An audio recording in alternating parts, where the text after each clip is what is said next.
Today is June 25th. That means there's 189 days left in the year. Before I get to your Sunday complimentary play, let's have a little fun and take a tour through history. Let's start in the music world because back in 1966, the Beatles started a 2-week run at number 1 on the U.S. singles chart with Paperback Writer, which marked their 12th U.S. number 1 chart topper. That's the good news. The bad news on that same U.S. number 1 chart hit list. In 1988, 17-year-old Debbie Gibson became the youngest female to write, produce, and record a U.S. number 1 single with Foolish Beat.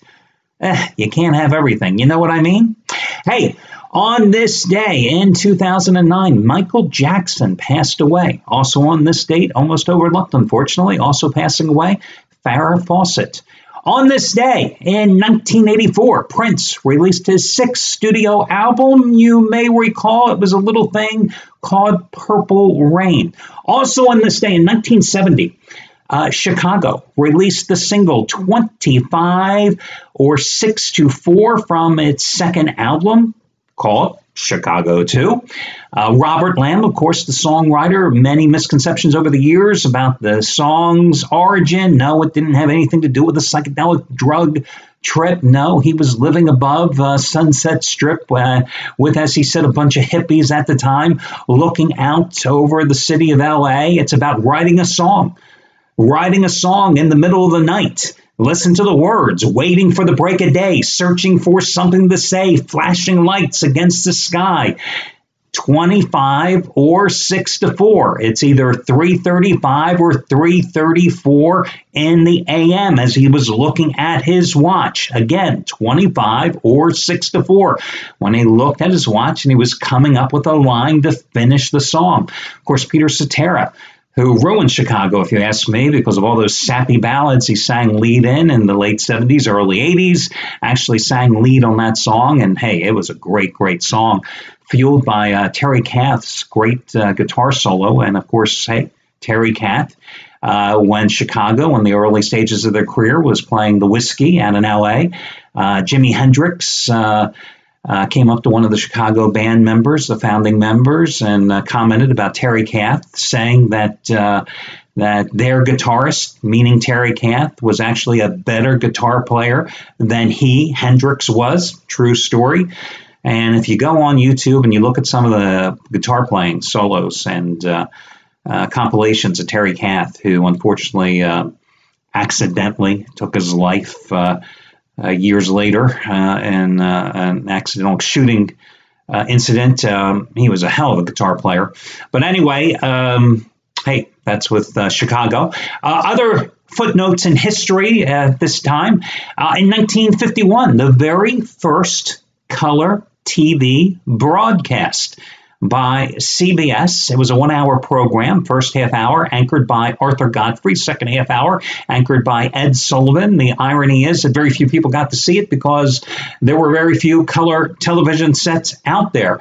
Estimates at the time only had about 40,000 people actually getting to see the television broadcast because it was only televised out of New York City to 5 East Coast cities, Washington, Baltimore, Philadelphia, and Boston, and most of them were in hotels or other public settings because at the time there were actually 2 competing color systems being developed.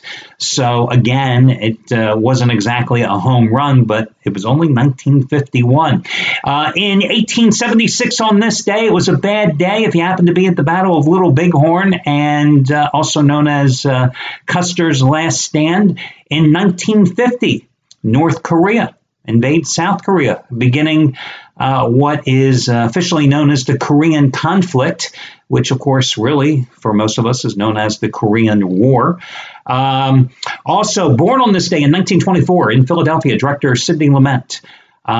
Great director, great films, 12 Angry Men, Dog Day Afternoon, Network, The Verdict, Prince of the City, Serpico, and the last film he directed 4 years before his death, which is probably one of the more overlooked films, but I thought it was a hell of a film, Before the Devil Knows You're Dead, Philip Seymour Hoffman, Ethan Hawke, Marisa Tomei.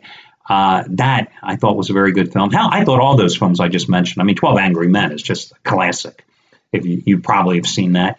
I actually think Prince of the City with Treat Williams is every bit as good as Serpico.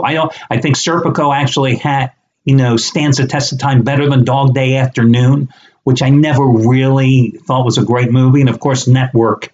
Hey, Network, what can I say? You can all quote the lines from Network about being mad as hell and not taking it anymore. Anyway, that's what happened on this day in history.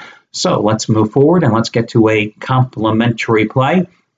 The Oakland A's entered this weekend series with the Chicago White Sox, having lost 23 of their previous 29 road games, and entered this series with a season low, 8 road wins.